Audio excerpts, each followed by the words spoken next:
Bat হাতে নিজের সেরা ছন্দে নেই তাওহিদ হৃদয়, কিন্তু এখনও এই ব্যাটারের উপর ভরসা করার পরামর্শ দিলেন মোহাম্মদ আশরাফুল। এই সাবেক অধিনায়কের মতে শ্রীলঙ্কা ম্যাচেও সময় দেওয়া উচিত হৃদয়কে। আর সাম্প্রতিক সময়ে শ্রীলঙ্কার বিপক্ষে সিরিজ জয়ের আত্মবিশ্বাস এশিয়া কাপেও দেখতে চান জানান আশরাফুল।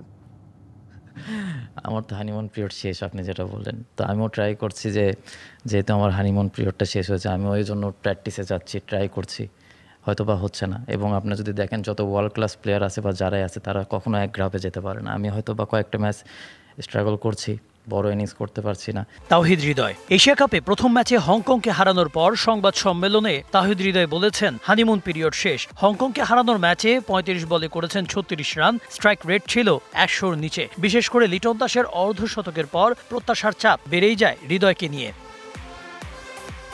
এরপরে গুঞ্জন ওঠে লঙ্কা ম্যাচের একাদশে পরিবর্তন আসার। হৃদয়ের পরিবর্তে একাদশের সুযোগ পেতে পারেন সাইফ হাসান। তবে সাবেক অধিনায়ক আশরাফুল হৃদয়কে লঙ্কা ম্যাচেও সুযোগ দেওয়ার পক্ষে। আমি তো দেখলাম যে তৌহিদ হৃদয় খুব চমৎকার ব্যাটিং করেছেন, ওই কন্ডিশন অনুযায়ী যেভাবে ব্যাটিং করা উচিত। যেহেতু মাথায় রাখতে হবে লাস্ট কিছু ম্যাচ কিন্তু অতটা ভালো খেলছিল না, তো সেই জায়গায় কালকে নট আউটটা তাকে একটা অ্যাডভান্টেজ দিবে পরের দুইটা ম্যাচ খেলার জন্য।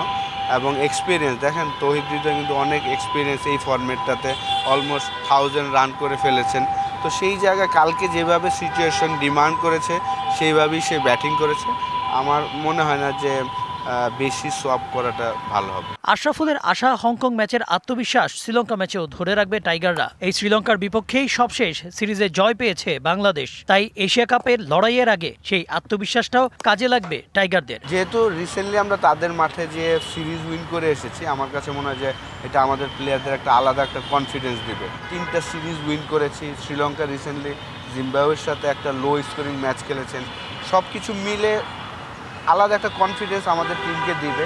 প্রত্যেক ম্যাচই দেখা যাচ্ছে কেউ না কেউ রান করছেন, এবং ফিনিশিং রোলেও একদিন হয়তো বা শামীম পাটোয়ারি ভালো খেলছেন, আরেকদিন জাকির আলী অনেক ভালো করছেন। তো এটা একটা পজিটিভ দিক। হংকং ম্যাচে জয় পেলেও দলের অনেকের পারফরমেন্স প্রত্যাশা পূরণ করতে পারেনি সমর্থকদের। আশরাফুলের আশা শ্রীলঙ্কা ম্যাচে সেই প্রত্যাশা পূরণ করবে বাংলাদেশ। Kanak Mahmud, DBC news, Dhaka.